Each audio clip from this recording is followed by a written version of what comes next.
өздөрү кандай жол менен келсе, ошондой жол менен кетебиз деп коркот деп ойлойм да. Себеби эгерде туура жол менен келсе, бар жогу ачык акыйкат болсо, мынчалык коркмок эмес, мынчалык куугунтук жасамак эмес. Садыр Жапаровдун буйругу менен Мелис Аспеков бир кезде Адахан Кимсанбаевди сотко берген. Кыргызстанда хандык башкаруу эмес. Кыргызстанда президенти дагы, жогорку кеңеши дагы, ошол эле өкмөтү дагы бар жогу кыргыз элине кызматкер, кыргыз элинин кулу. Алардын үй бүлөсүнөн бери эл багып атат. Эл өзүнүн күчүн билиш керек. Баш мыйзамда жазылган. Бийликтин ээси эл деп. Алар биздин кызматкер. Камчы менен башка чаап туруп иштете турган биз. Керек болсо кыргыз эли алардын тилин жулуп, бутун сындырып, керектүү учурда өздөрүнүн жаркын келечеги үчүн ордуна коюп кое ала турган күчкө ээ. Мындай ыпластыкка чейин түшпөш керек эле бул бийлик.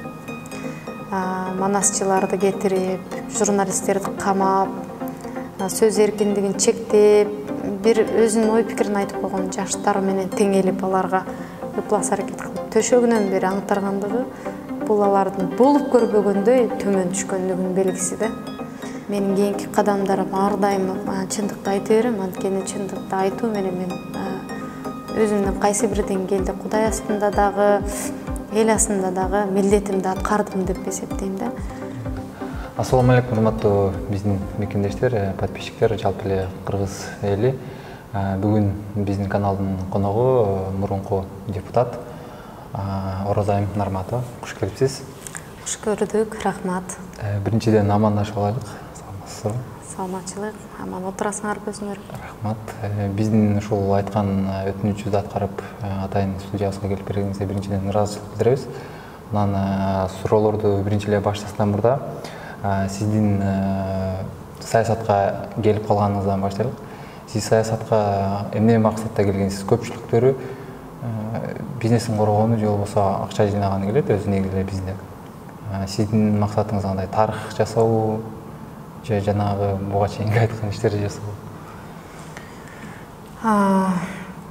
Сиз айтып аткан ой пикир жанагы мен айтайын десем жооп берип койбодуңузбу? Көпчүлүгү бизнесин коргогону келет, кээ бирөөлөр тарых жасаганы келет депчи. Мындан бир топ күн мурда дагы атайын бир Келкел журналынын журналисти атайын менден маек алып атып, саясатка акча жасаганы келдиңизби же кандайдыр бир жаңылык жасаганы деп суроо берди да. Анан мен ошол эле жообумду айтайын. Эгерде мен саясатта бир өзүмдүн амбицияма жетүү үчүн же болбосо акча жасоо үчүн аракет кылсам, анда эч качан оппозиция тарабында болмок эмесмин. Биринчиден, экинчиден акча жасай турган бир гана саясат эмес, саясатта кимдер акча жасай алат билбейм, саясатта кайра акчаң кетет, убактың кетет, өзүңдүн жаштыгың кетет да. Ал эми эгерде мен бизнес жасаганда, анда азыркы учурда миллионер болмокмун деген бир кыялдар, ойлор болот. Бирок мен ошол жаштык бактыма, баягы акча жасай турганга кетире турган энергиямды Кыргызстандын жаркын келечегине арнадым. Оразайым, айсаңыз, сиз мен билгенден эң бир жаш депутаттардын бирисиз. 28 жашыңызда депутат болдуңуз. Негизи эле жаш депутат болуп, жогорку кеңеште элдин көйгөйүн козгогон болгондо дагы оппозициячыл бийликке каршы чыккан партиянын ичинде депутат болгон кандай экен, оңойбу? Мен 26 жашымда депутат болгонмун. 27 жашымда креслого отуруп көкүрөккө значок тагындым десем жаңылышпайм. Албетте жаштар үчүн болгондо да акчасы жок, таянар тоосу жок, жөлөнөр түркүгү жок. Бул абдан оор, кыйын. Бирок ушул эле маекти мен азаттыкка, жаштардын бир кайсы бир долбооруна маек берип атып, аябай кенен жогорку кеңеште өзүмдүн кабинетим ичинде дагы айткан элем, жаштар эч качан коркпогула, эч качан акчага алданбагыла, эч качан ушундай бир азгырыкка азгырылбагыла. Жаштар саясат жасаса болот. Өзүңүз билесиз, тарыхты карап көрсөк деле, биздин ата бабаларыбыздын баяндарын карап көрсөк деле, биздин ошол эле Жусуп Абдрахманов, ошол эле мына тарых жараткан Тыныстановдор, Арабаевдор канча жашында эле? 30 жашка чейинки, 40 жашка чейинки жаштар болчу. Ошолор Кыргызстандын азыркы эгемендүү, эркин өлкө болушуна чоң салым кошкон. Албетте кыйынчылыктар болот, албетте оор болот. Бирок эч качан биз башты ийип, жеңилип калбашыбыз керек. Саясатка келдиңби, баарын ачыда. Жаштарга саясатчы болуш моралдык жактан оор, бирок эгерде сен адал эмгегиң, тазалыгың, ыйманың болсо, саясат жасасо оңой. Анткени артыңда сени жөлөп эл турат. Эл өз колдоо көрсөтүп алат да. Биринчи Сооронбай Шариповичтин тушундалган шайлоонун жыйынтыгы жокко чыгып, сиз депутат болуп шайлансаңыз дагы, бирок өзүңүз айткандай, ак ойго жетпей калдыңыз да. Экинчи жолку шайлоодо кайрадан жеңип чыкты. Бүтүн Кыргызстан партиянын курамында сиз кайра депутат болдуңуз. Бирок ошол депутатка жеткенде дагы көп убакытка чейин ал жерде отурбай, кайра эле сиз депутаттык мандаттан айрылып калдыңыз. Анан бир аз сүрүштүрүп көрсөк, сизди депутат айым дипломун жасалмагыла алган. Ал окуган эмес, сессия убагында ал жерде болгон эмес деп ар кандай жүйөлөрдө жазышыптыр. Сиздин өзү жеке оюңуз кандай, эмне себептен сиз соттук процесстерди баштап, өзүңүздүн чындыгыңыз үчүн күрөшкөн жоксуз? Кыргызстанда эң белгилүү алым Абдушукур Ажы Нарматовдун дагы дипломун жасалма деп чыгышты. Анткени ал киши президент колдогон казино маселесинде өзүнүн каршы ой пикирин билдирип чыкты. Андан сырткары азыркы сырдуу кызматтын жетекчисинин туугандары Кыргызстанда мазут бизнесин баштагандыгын жүзүн ачкан Болот Темировдун дагы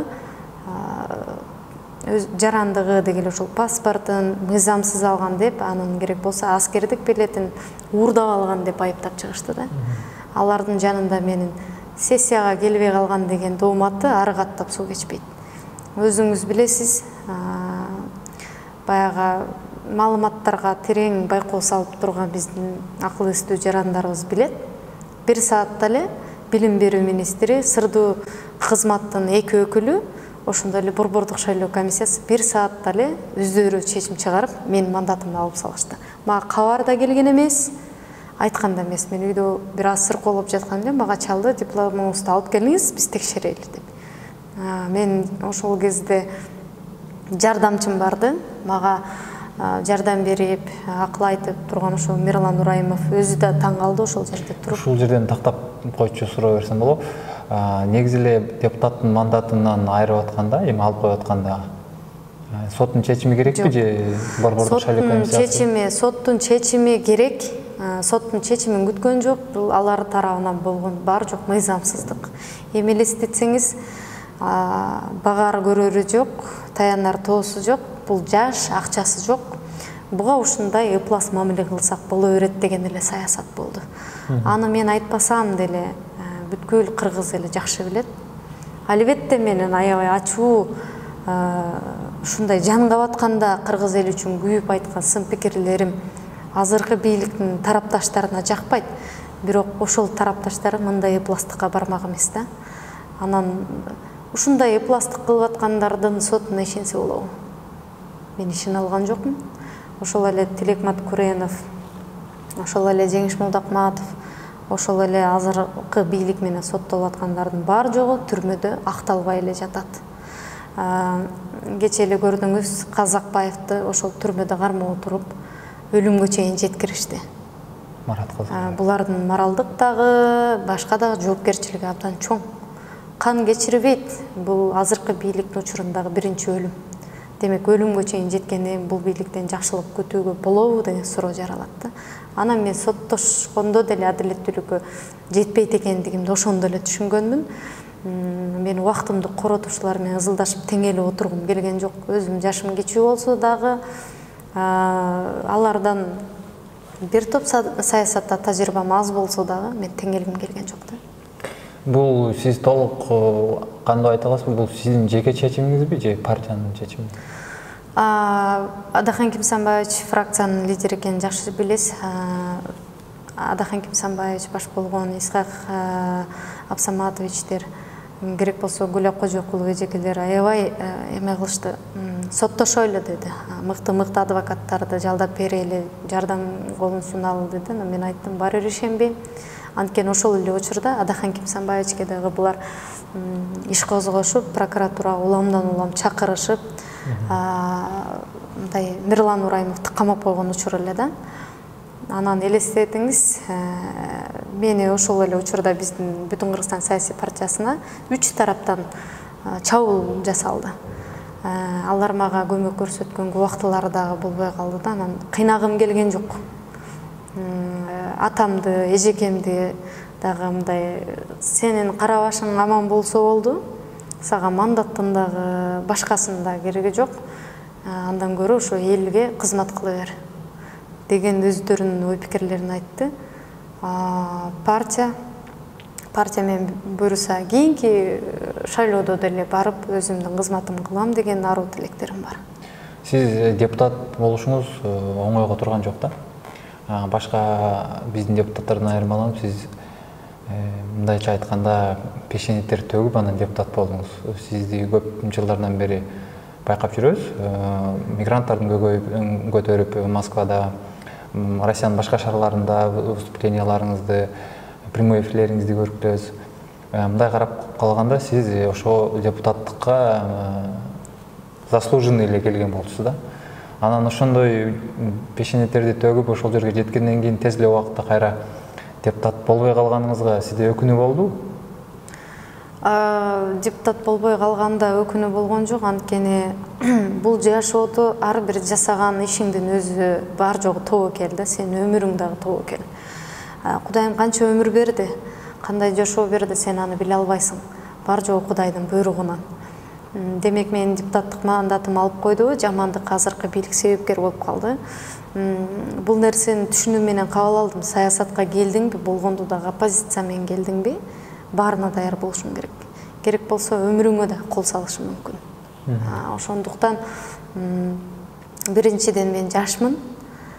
Кээ бирде айрым учурларда адашып ката кетирип алсам, балким жаштыгым кечирет. Бирок улутка, элге, келечекке чыккынчылык кылбаш керек. Мен ал нерсеге сүйүнөм, анткени азыр биз жаман көрүп аткан, азыр бийлик кайра кайталап айтып аткан 30 жылдык деген фраза болуп атпайбы? 30 жылдыктагы алар кылган ыплас иш аракеттерди биз кылган жокпуз. Азыркы муун таптаза. Биз уурдаган жокпуз мамлекеттен. Коррупцияга аралашкан жокпуз, урууларды колдогон жокпуз, адам өлтүргөн жокпуз, Кыргыздын келечегине балта чапкан жокпуз. Ошондуктан мага көпчүлүк биздин мекендештер, аталар, апалар жазат. Сенин жылдызың жана турган учур али алды да, дагы да такшал, дагы да билим ал, өс депчи. Ошон үчүн албетте кайсы бир деңгээлде маанайыма таасир этиши мүмкүн. Анткени мен катар эле жыл сайын аза күтүп калдым да, бирок соңку 3-4 жыл аралыгында.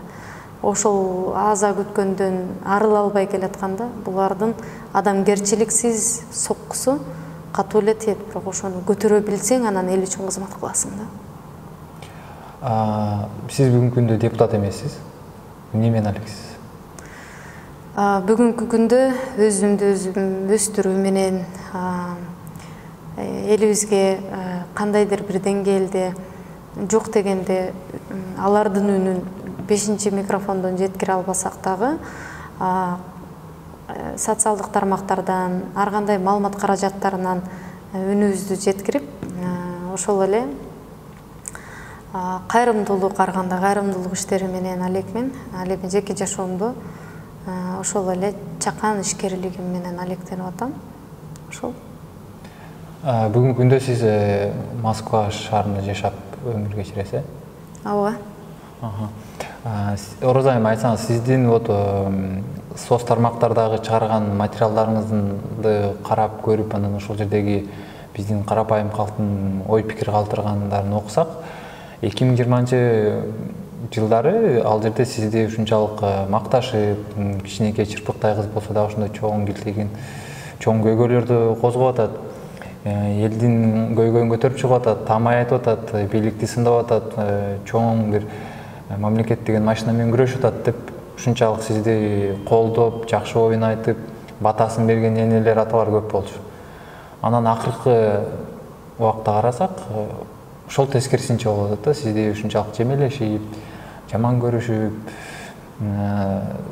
жаман сөздөр менен тилегендер көп экен. Бул эмне себептен мындай болуп атат? Эмне себептен ушунчалык тез бурулуш болуп кетти? Бир сөз бар эмеспи, баягы чындык өз максатына жеткенге чейин жалган бүтүн өнү айланып чыгат дейт го. Сиз айтмакчы ошол 2020-жылы октябрь окуяларына чейин биздин деген кичинекей Курманжандын урпагы чындыкты айтып атат, чыканактай кыз деген бир ар кандай лакап аттарга ушундай мени атап келишти. Менин катуу анан азыркы бийликке менден тышкары көп эле саясатчылар сын пикирлерин айтып чыкпадыбы? Аларга салыштырмалуу алгачкылардан болуп мен айтып чыккандыгым бар жок тарапка аябай катуу дейди. Болгондо дагы азыркы бийликтин кайсы бир кезде тарапташы болуп, жакындан билген инсан катары болуп, анын ачуусунду айтып чыкканыма ушунчалык терегишти да. Бүткүл болгон мамлекеттик машина ушунда каршы иштегендигин бар жок эле байкап атат. Анан көпчүлүк айтат да, сен деген ушундай каралап атат, элдер жаман көрүп атат деп. Жигиттерге айтат элем да, ошо мага каршы бир азаматтар, жигиттер кыргызмын деп ушундай көкүрөк каккан биздин кыргыздын мырзалары мага сын пикир айтканда мен аябай намыстанам, жиркенип кетем кээ бир учурларда. Эмне себептен? Себеп дегенде 2013-14 жылдары мен чырылдап Атамбаевдин бийлиги кезинде Кыргызгаз Орусияга $1 сатылып атканда чыккан учурларым бар. Ошондо ошол азаматтар кайда элеңер? Ошол Садыр Жапаров камалып, куугунтукталып атканда биз сырдуу кызматтын жер төлөсүндө түшүнүк кат жазып чырылдап отурганда кайда элеңер? Эмнеге силер ошондо чыкпадыңар? Деген суроону бергим келет. Албетте кээ бир учурларда колдоочулардын сүйүүсү өзгөрүлмө болот. Кайсы бир учурда пикир келишкен, кайсы бир учурда пикир келишпей калган учурлар болот, бирок бир нерсени унутпашыбыз керек, адамгерчиликтүүлүктү. Жеке мен Садыр Жапаровдон акча алып колдоп же анын бир кызыкчылыгы бийлигинен пайдаланам деп колдогонумда мен эч качан анын туура эмес ишин айтып чыкмак эмесмин. Мен ал кишини кыргыздын эртеңки келечегин оңдойт деген аруу тилек менен колдогон үчүн анын туура эмес жолго түшүп алгандыгын бетин айтып чыга алдым. Азыркы кээ бир айрым колдоочуларына салыштырмалуу. Ошон үчүн жигиттерге айтат элем да, жигитсиңерби, жигитче күрөшкүлө менин аялдык ар намысым асылбай, үй бүлөм асылбай деп айткым келет да. Ошондуктан азыр сын пикир айтып аткандар балким 1 жылдан кийин көкөлөтүп төбөсүнө көтөрүп алар. Аны тарых далилдейт. Бүтүн Кыргызстан саясий партиясынын курамына алып карасак, сиз ошол курамдын ичинде эң бир жаш депутаттардын бири экенсиз. Андан сизден чоң да улуу талапкерлер болгон экен. Бирок сиз ушул өзүңүз депутаттыкка бардыңыз. Эмне себептен улууларга жол бошотподуңуз? Же сизде амбиция депутат болуш керек, ошол жерге жетиш керек деген амбиция күчтүүбү? Биринчиден, мыйзамдын талабына ылайык ар бир партияда 30% жаштар, 30% аял кишилер болуш керек. Керек болсо гендерлик балансты сакташ керек деген талаптар бар.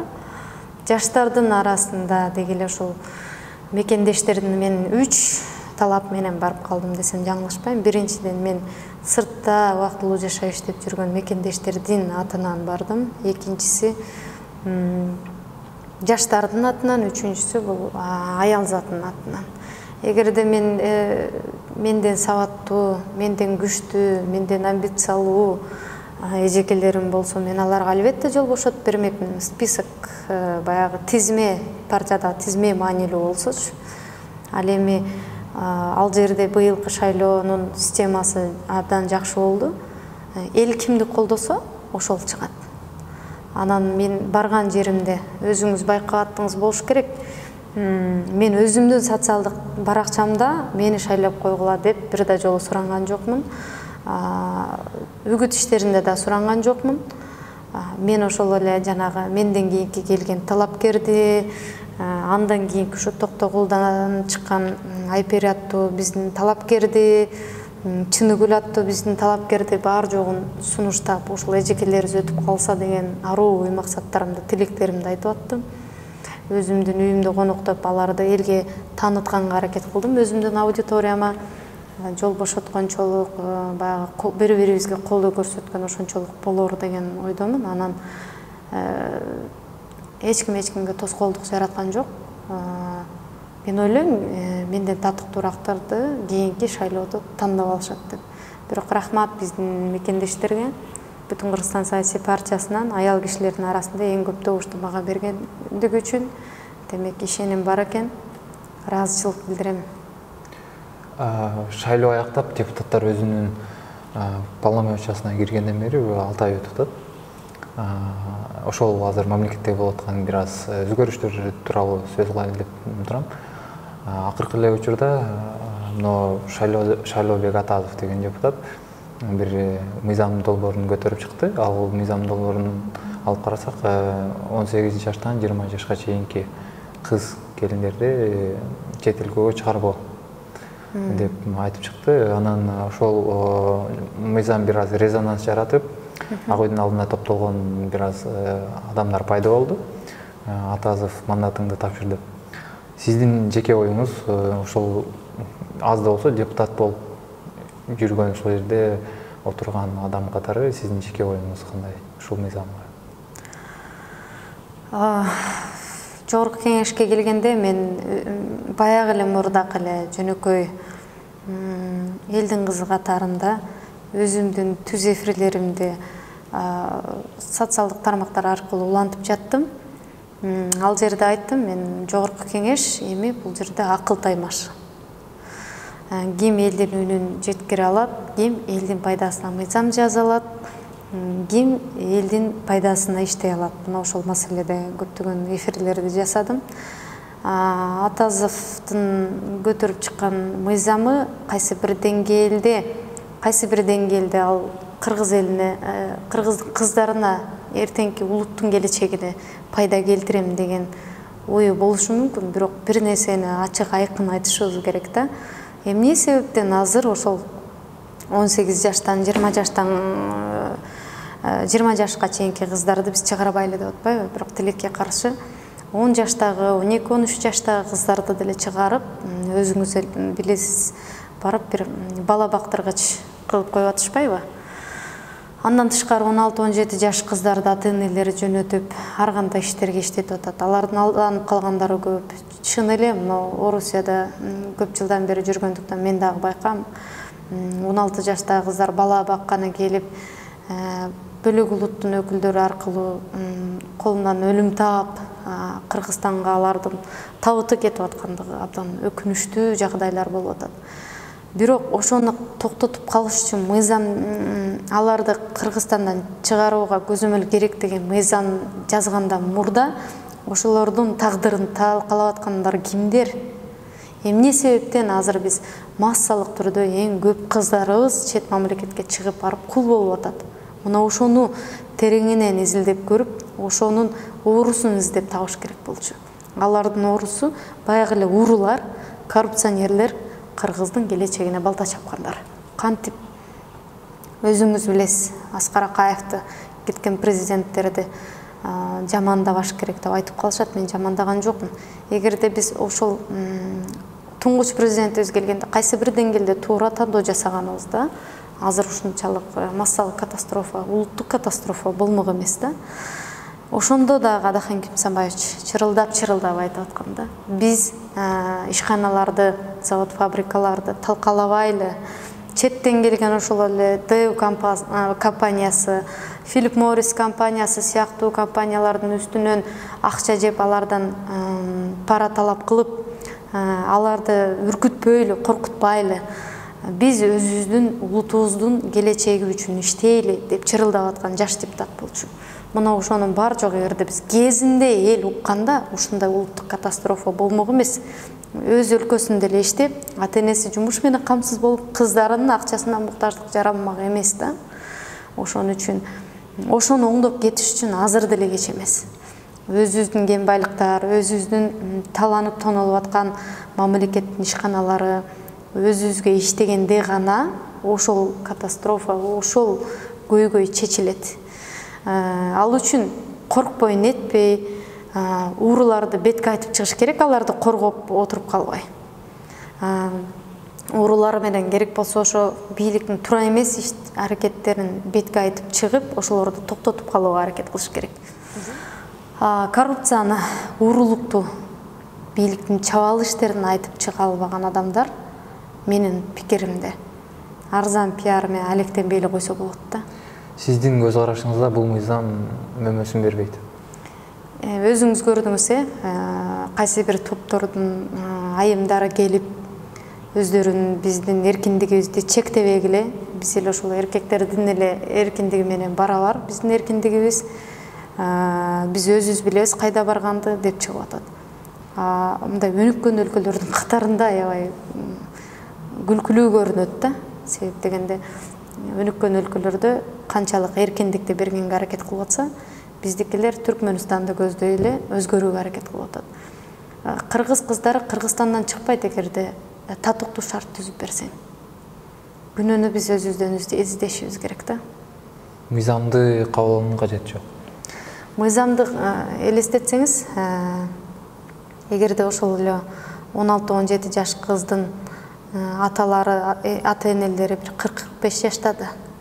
Алар ошол кыздын акчасына муктаж болуп атса, демек аларда жумуш жок. Себеби кыздарына эртерээк жумуш табылат. Алар барат дагы аларга караганда көбүрөөк акча таап жөнөтөт. Ошого муктаждык жаралып аткандан кийин ошол ата-энесин жумуш менен камсыздап бере албаган кимде күнөө? Медалдин эки жагы бар дегендей, сиз айткандай турмуштун оордугунан атайын ошол жакка келишке мажбур болгондор бар. Андан тышкары турмушу жакшы болсо деле ата-энесин укпай, же болбосо бир кандайдыр бир башка нерселерди эңсеп келгендер деле бар. Негизи мыйзамды ошолорго ылайыкташтырып түзсө иштейт? Сиз билесиз да, Кудай бизди жаратканда эркиндигибиз менен кошо жараткан, тандоону өзүң танда, жооп бериш өзүң башыңда депчи. Эгерде бала башынан 18 жашынан жашоо турмушу жыргал болуп, бузулуусу келип бузулуп атса, ал ата-энесинин койнунда жатып деле бузула берет. Ал нерсеге эч кандай мыйзам, эч кандай бир чектөө, тоскоолдук кыла албайт. Эми Оразайым, сиз менен азыркы Кыргызстандагы болуп аткан сөз эркиндигине болгон чектөө тууралуу сүйлөшөйүн деп турам. Акыркы учурларда жаңы бийликтин орношуу менен эмнегедир сөз эркиндиги бир аз эмес, түзүк эле ооздукталгандай түр көрсөтүп атат. Алардын мисалы болуп ошол эле Тилекмат Куреновдун камакка алынышы, Болот Темиров акындын камакка алынышы, ошол Темиров Лайф медиа тармагында иштеген журналисттин камалышы, андан тышкары Мелис Аспековдун камалышы, бул бүт адамдар өзүнүн оюн ачык айтып, бийликти сынагандар болуп атат да. Деги эле бизде сөз эркиндиги таптакыр жоголду дегенди түшүндүрөбү, же бизде бир аз да болсо сөз эркиндиги сакталып турат, бирок ушул мен үстүдө айтып өткөн адамдар бир аз аша чаап кетти дегенди айгинелейби? Өзүңүз билесиз, азыркы бийлик башына Садыр Нуркожоевич келгенде сындарды айткыла, бетке айткыла, сынды биз туура кабыл алабыз деп ода берген эле. Тилекке каршы ал оодасына турган жок. Бир гана Болот Темиров, Болот Назаров эмес, өзүңүздөр билесиздер, ошол эле Казакбаевди камашты, ошол эле Манасчы Дөөлөт Сыдыковдун бул Кыргызстан өлкөсүнөн чыгып кетишине себепкер болушту. Анда коркутуп өркүтүүлөр болду. Оппозициялык партиялар бүтүн Кыргызстанга не деген гана жала жабылбады. азыркыга чейин Адахан Кимсанбаевичке аябай ыплас каралуулар жүрүп келет. Эми 30 жылдан бери ал киши мындай карама каршылыкты көрө берип, чындыгында эле териси билдем болуп калды да. Бирок ушул бийликчилик ыплас аракетке бир да бийлик түшкөн эмес да. Мен ойлойт элем, Сооронбай Шариповичтин бийлиги эң кандай десем уяла турган бийлик депчи. Бирок тилекке каршы андан да жаман күндү көрөрүбүз бар экен. Жаш саясатчылар эми позитив тарабынан алып карасак, ушундай карама каршылыкты көрмөйүнчө биз эч качан өсмөк эмеспиз. Ушундай бийликти көрмөйүнчө кыргыз эли эсине келмек эмес. Дагы деле ойлонуп, ойгонго дагы деле бир аз убакыт бар. Бирок өздөрүнүн жон териси менен жалганчылыкты, көз боймочулукту, ушундай баягы өзүнүн жон териси менен өткөргөн кайгы капа менен алардын боорун орутуп бийликке барган адамдарды көрбөсө ойгонмок эмес. Биз деген аябай баяу, боорукер эл экенбиз да. Бул деген кыйынчылыкты көрдү, бул деген ушундай болду, азап чекти деп боорубуз ооруп кайсы бирден келди. Инсандык алсыз сезимдерге алданып кеткен учурлары болду да. Бирок тереңинен өзүбүздүн улуттун келечегине балта чаап алганды түшүнбөй калдык да. Ошондуктан бул саясий куугунтуктар ар бир эле доордо, ар бир эле учурда болот. Бирок биз деген обочо, мындай бөтөнчө, өзгөчө эл болгондуктан мындай ыпластыкка чейин түшпөш керек эле бул бийлик.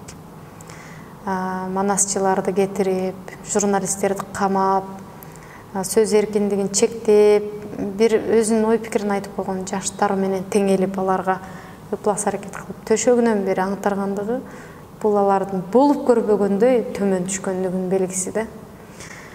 Эми карама каршылык болбосо өсүү болбойт. Ушуну менен өсүп өнүгүүгө карай жол алабыз деген изги үмүттөрүм бар да. Акыркы жумаларда сиздердин партияңыздын лидери Адахан Бадамаров менен ГКНБнын башчысы Камчыбек Ташиевдин кайма айтышы болду жогорку кеңештин трибунасынан. Карап көрсөк, ал жердеги депутаттар ГКНБнын башчысы келгенде эмнегедир өздөрүнүн ойлорун кеңири айта албай, кичине кетенчиктеп отурушту да. Анан кайда барбайлык негизи бул сырдуу бөлүмдүн башчысы болуп эсептелинет. Анан ушул сырдуу бөлүмдүн башчысы бүт жерде эле өзүнүн оюн айтып, официалдуу өкмөттүн атынан иштерди кылып жүрөт да. Ушундан улам суроо берейин деп атам. Негизи эле биздин мамлекетти президенттик башкаруу деп кабыл алдык. Жаңы конституцияда бизди президент башкарып атабы же ГКНБнын башчысы башкарып атабы? Бул сөздү айтардан мурда мен Мелис Асбековдун дагы акыркы отурумунда болгон сөздөрүн кошуп айтып өтөйүн. Ал айтып атат, жакында ГКНБнын башчысы Камчыбек Ташиев Садыр Жапаровдун бийлигин тартып алат. Садыр Жапаров бийликтен кетет деп ачык айтты. Сиздин оюңузда кандай болуп атат негизи эле? Бизди ким башкарып атат? Коркконго кош көрүнөт деп коет. Эмнеден коркуп атат түшүнбөйсүң. Бирок албетте баягы кандай десем, өздөрү кандай жол менен келсе, ошондой жол менен кетебиз деп коркот деп ойлойм да. Себеби эгерде туура жол менен келсе, бар жогу ачык акыйкат болсо, мынчалык коркмок эмес, мынчалык куугунтук жасамак эмес. Адахан Кимсанбаевичке асылгандын бирден бир себеби да ошо, биздин бийлигибизди тартып аласыз деп эле баягы тергеп ал кишиге чакчаңдаганы, бул ал кишинин өзүнүн деңгээлин көрсөтүп койду да. Албетте Адахан Кимсанбаевичтин тарапташтары көрүп алып, аябай өздөрүнө катуу кабыл алды. Болгондо да беттирмачылык кылып сырдуу кызматтын жетекчиси айтып атпайбы, Адахан Кимсанбаевич мен сага көрсөтөм деп өзү баштады деп. Бирок поликлиника медиасы изилдөө жүргүзүп ачыктап койду. Ташиевдин баштаганын, анын эмоцияга алдырып, өзүнүн чыныгы жүзүн көрсөтүп, Адахан Кимсанбаевичти коркутуп, ошону менен бүткүл кыргыз элине, эгемендүү, эркин элге, биздин улутка зөөкүрлүгүн көрсөтүп койду десем адашпаймын. Ошол эле Мелис Асбеков айтып аткандын пикиринде кандайдыр бир жан бар. Мен ал кишинин тарапташы дагы эмесмин, жакыны да эмесмин. Кайсы бир деңгээлде Мелис Асбековду саясатта колдобой, биздин пикирлерибиз көпчүлүк учурда дал келишпейт. Анткени Садыр Жапаровдун буйругу менен Мелис Асбеков бир кезде Адахан Кимсанбаевди сотко берген. Сотко берип, менин кадыр баркыма доо кетирди деп соттон жеңилген. Ошондо ал Садыр Нуркожоевичтин буйругу экендигин өзү айткан. Ошо Садыр Нуркожоевичтин куралы болуп, андан колдонулуп, бирок тилекке каршы ушул жаштыгында ошол кишиге ишенип алданып түрмөдө отурат. Ошол жерде айтып атат, эми бул баягы көдөн кыйкырыгында айтып атат, азыркы кезде Ташиев Садыр Жапаровдун бийлигин тартып алат деп. Кайсы бир деңгээлде ошондой. Бизде деген азыр парламентке көпчүлүк мандат менен ата журт келди. Ташиевдин партиясы өлкөдөгү бар жок кадр саясатын Ташиев жүргүзүп атат. Ким келбесин өзүн президент көрсөтүп эле, баягы президенттен мурда эле жооп берип эле өзүн хан сезип алды десем жаңылышпаймын. Садыр Нуркожоевич кайсы бир деңгээлде анын курчагына айланып калгандай түр көрсөтөт. Биз доспуз, тигил болбуз деп айтканы менен мен каалаганымды кылам, өзүмдүн каалаганымды калчайм деген өзүнүн позициясын көрсөтүп атат. Бирок биз эч качан бир нерсени унутпашыбыз керек да. Кыргызстанда хандык башкаруу эмес. Кыргызстанда президенти дагы, жогорку кеңеши дагы, ошол эле өкмөтү дагы бар жогу кыргыз элине кызматкер, кыргыз элинин кулу. Алардын үй бүлөсүнөн бери эл багып атат. Эл өзүнүн күчүн билиш керек. Баш мыйзамда жазылган бийликтин ээси эл деп. Алар биздин кызматкер. Камчы менен башка чаап туруп иштете турган биз. Керек болсо кыргыз эли алардын тилин жулуп, бутун сындырып, керектүү учурда өздөрүнүн жаркын келечеги үчүн ордуна коюп кое ала турган күчкө ээ. Ошон үчүн эл бир аз саясий аналитика жасап, өзүбүз жашашыбыз керек. Өзүбүздүн укугубузду, өзүбүздүн талаптарыбызды билишибиз керек. Андай болбосо анда өксүк абалда жүрө беребиз. 24 февралда орус аскерлери Украинанын территориясына өзүнүн спецтехникаларын киргизип, ал жака военный жүрүш жасашты. Аны алар военный спецоперация деп аташты да. Бирок бүткүл дүйнө муну Орусия Украинага согуш ачты деп баалап атат. Анан азыркы күндө дүйнө эки фронтко бөлүнүп, Евросоюз, Запад Украинаны колдоп, аларды коргоп, өзүнүн гуманитардык жардамын, курал жарак жагынан жардамын аябай атат. Анан кээ бир эки мамлекеттер Россияны туура жасап атат. Ал жерде эч кандай согуш жок, фашизмге каршы военный жүрүш жүрүп атат деп баалап атышат. Анан мен билгенден бүтүн Кыргызстан саясий партиясы 3 жолу Донбасска гуманитарный жардам жөнөтүпсүздөр. Бул гум жардамды жөнөткөндөн максат эмне? Орусияга жагынуу же кандай эмне себептен ушуну Украинага эмес, сиздер Донбасска, Мариуполга орус аскерлери бошоткон, анан Орусиянын фактически курамына өткөн шаарларга жөнөттүңүздөр. Геосаясатты талкуулоо кайсы бир деңгээлде абдан оор маселе. Бирок каалайбызбы, каалагайбызбы, эртең биздин муун Кыргызстандын келечегин кабыл алабыз да. Бүтүн Кыргызстан саясий партиясы бир гана Донбасска эмес, буга чейин өзүбүздүн миңдеген мекендештерге жардам сунуп келген. Өзүңүз билесиз, биздин мекендештердин 2 миллионго жакыны Орусияда иштейт. Бул бейрасмий маалыматтарга ылайык. Расмий миллиондон ашат. Ошол эле мына Москва шаарында миллионго жакын биздин мекендештер жашайт. Эң көп ушул бүтүн Кыргызстандын колдоочулары чет мамлекетте экендигин жакшы билесиздер. ошолор өздөрүнүн Орусияда нанын таап жеп жатышат. Ошол таап жеп жаткан нанынын бир күкүмүн гана Донбасска жиберди. Буга чейин биз миңдеген мекендештерге Кыргызстанга, Баткен окуясына, Дачасы окуясы болобу, ошол эле Кемпирабад, Шамбесай, кайсы бир көйгөйлүү маселе болбосун, моралдык, материалдык, маалыматтык жардамдарыбызды беребиз да. Донбасска эмне себептен жардам жөнөттүк? Орусияга жагынуу деп эсептесеңиз, анда билбейм ким кандай эсептейт. Кайрымдуулук чек араны, улутту, динди тандабайт эч качан. Биз гумандуу элбиз да. Анан биз алардын динин, алардын улутун тандап кайрымдуулук кылбай коюшубуз керек десек, анда кайсы бир деңгээлде акылсыз экендигибизди билдирип коебуз. Орусияга жагынгыбыз келсек, анда силерди колдойбуз деп элеп, жанагындай плакаттарыбызды ачык айкын эле көтөрүп чыкмакпыз. Жагына турган ыкмалар абдан көп.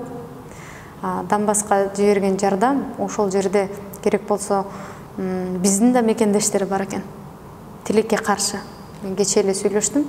Ал жерде орусу, татары, украины дагы бар.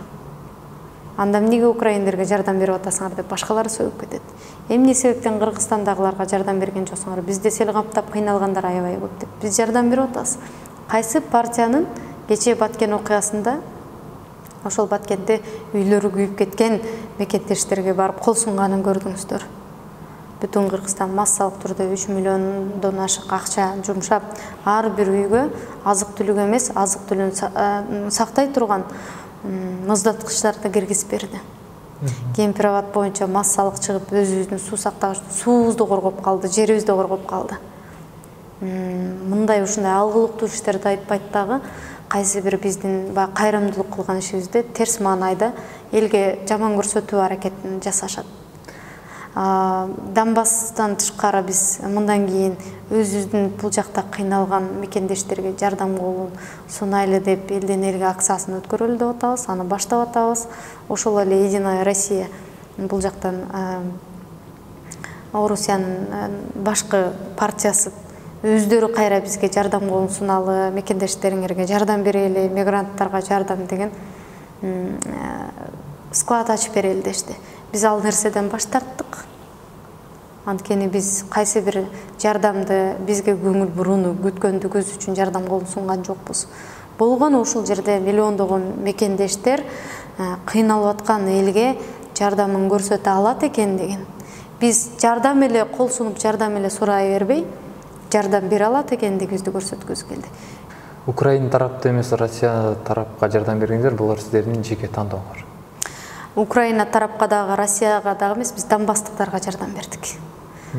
Донбасстын элине жардам бердик. Биз аскерлерге, баягы военный ыкманы колдонуп аткан орусиялыктарга жардам берген жокпуз. Биз элге жардам бердик. Чынына келгенде Орусия биздин жардамыбызга муктаж деле эмес. Эгерде мындай ошол суроону берип жаткандардын логикасы менен алып карасак, анда эмне Орусия бизге жагыныш үчүн биз Кыргызстанда мектептерди куруп берип атабы? Бизге жагыныш үчүн 2009 жылы $1,5 миллиард акчаны карызды кечип койду. Алар бизге жагынганга муктажбы? Биздин алардын жактырышыбызга алар муктажбы деген суроо жаралат да. Эмне себептен кылдан кыйкымыз деп эле ушундай жакшы иш аракетти да колдоп, коштоп койбой, ушундай негатив жарата берет деп түшүнбөйм да. Кайрымдуулуктан да саясат издеп, саткынчылык катарында кабыл алса, мен ал нерсени туура эле кабыл алам, анткени анда жаман ой пикирлерди, андан жаман каралоолорго кабылып келатпайбызбы? Бул күм жардамдын жетекчиси болуп, Бүтүн Кыргызстан саясий партиясынын Россия Федерациясы боюнча координатору сүйлөп атат, Эмиль Чайчиев деген мырза экен. Анан суроо, ушул Донбасска болгон күм жардамды уюштуруу бул партиянын жетекчилигинин өзүнүн чечимиби же бул жактагы Россия Федерациясындагы жашап эмгектенип жүргөн Бүтүн Кыргызстан саясий партиясын колдогон мигранттардын чечимиби? Орусия Федерациясынын аймагында Бүтүн Кыргызстан саясий партиясынын өзүнүн жетекчилиги бар. Алар өз алдынча чечим чыгарып кабыл ала алат. Бул деген негизи мен мыйзамсыздыктарга макул эмесмин. Мен укугум бар кыймылдарынын алкагында 200 000 мүчөсү бар. Ошол мүчөлөрдүн көтөргөн демилгеси болчу. Ошол демилгеге баш көз болуп, партия менен биргеликте жөнөтөлү деген сунуштарын кабыл алып, Эмил Акамбекович ошол демилгеге баш болуп, өзү дагы абдан чоң суммадагы акчасын кошуп, себеп дегенде ал бул жерде ишкерликти жүргүзөт. Орусияда көп жылдан бери ишкерлик менен алектенет. Кайдыгер эмес жаран катарында кайрымдуулукка муктаж жарандарга өзүнүн жардамын жөнөтөт. Бул деген кыргыз элинин гумандуулугун, кайрымдуу эл экендигин, кыйналган элге кол суна алат экендигин көрсөткөн эмне деген керемет иш. Тактоо иретинде айтсак, демилге биздин карапайым эмгек мигранттарынан чыккан, а партия бул демилгени колдоп, көзөмөл болуп берди. Албетте, мен мыйзамсыздыктарга макул эмесмин. Мен укугум бар кыймылында 200 000ден ашык мүчөлөрү бар. Ошол эле кыймылдар менен биргеликте биз ошол эле Баткенге жалпы көптөгөн биздин Кыргызстандагы кыйналган, керек болсо мына пандемия учурунда Бозулукта, Солилецкийде кыйналып жатып калган биздин мекендештерге дагы гигиеналык каражаттардан тарта дары-дармектер, кийим-кече, тамак аштарынан бери ошол чек арага чейин жеткирип берген учурларыбыз болгон. Керек болсо Дахан Кимсанбаевичке ошолор ыйлап сыктап кайрылганда ал киши Нурсултан Назарбаев менен сүйлөшүп, баягы өзүнүн салымын кошуп, аларды Кыргызстанга жеткирүүсүнө чейин камсыздап берген. Анан бул нерсени айткысы дагы келбейт, айтсаң дагы бул нерсени мойнуңдарын алгысы келбеген бир кызыктуу тараптар дагы бар. Ошондуктан албетте ошол мен жалпы мигранттар, жалпы мекендештер десем, кээ бир айрым адамдар өздөрүнө катуу кабыл алып болот экен. Ошол менин укугум бар кыймылынын алкагындагы 200 000ден ашуун биздин мекендештердин, мигрант мекендештердин, мигрант десек да туура болбой калат, убактылуу жашап иштеп жүргөн биздин мекендештердин суроо талабы демилгеси менен партия менен биргеликте жибердик. Рахмат. Роза эми бүгүнкү күндө сиз депутат эмессиз. Өзүңүз айткандай жеке ишкерлик менен алектенип жүрүп атасыз. Кийинки сиздин саясаттагы кадамдарыңыз кандай болот? Жогоруда айткандай эле саясатка келдиңби, андан арманына дагы, азабына дагы чыдашың керек. Анткени саясат жасоо оңой эмес, эң ыплас каралуулар болуп жаткандан кийин ар нерсени күтсө болот экен да. Негизгиси Кудай жараткан бизге сабыр берсин, өмүр берсин, ден соолук берсин, бизге күрөшкөнгө кандай десем бир күч берсин деп тилек кылар элем. Менин кийинки кадамдарым ар дайым чындыкты айта берем, анткени чындыкты айтуу менен мен өзүмдүн кайсы бир деңгээлде Кудай астында дагы, эл астында дагы милдетимди аткардым деп эсептейм да. Саясат улана берет, күрөш жүрө берет, жаркын келечек үчүн аракет кыла беребиз. Кийинки чакырылышка сиз депутат болушка даярсыз? Буйруса, эми 5 жыл аралыгында эмне жумуш болуп кетет, кандай өзгөрүүлөр болуп кетет, бир Кудай билет. Бирок албетте күрөштү уланта беребиз. Депутат боломунбу же кайсы бир тармакта өзүмдү көрсөтө аламынбы, элге кызмат кылчу тарапта албетте болом. Рахмат, отан биздин студияга келип өзүңүздүн жашооңуз тууралуу, биздин мекенибиз болгон, ата мекенибиз болгон Кыргызстан тууралуу жеке ойлоруңуз менен бөлүшкөнүңүзгө, сизге саясий идейбизби же жеке ишкерлик жактан ийгиликтерди каалайбыз. Рахмат. Дайым ушу элге кызмат кылып жүрөрүңүз. Рахмат.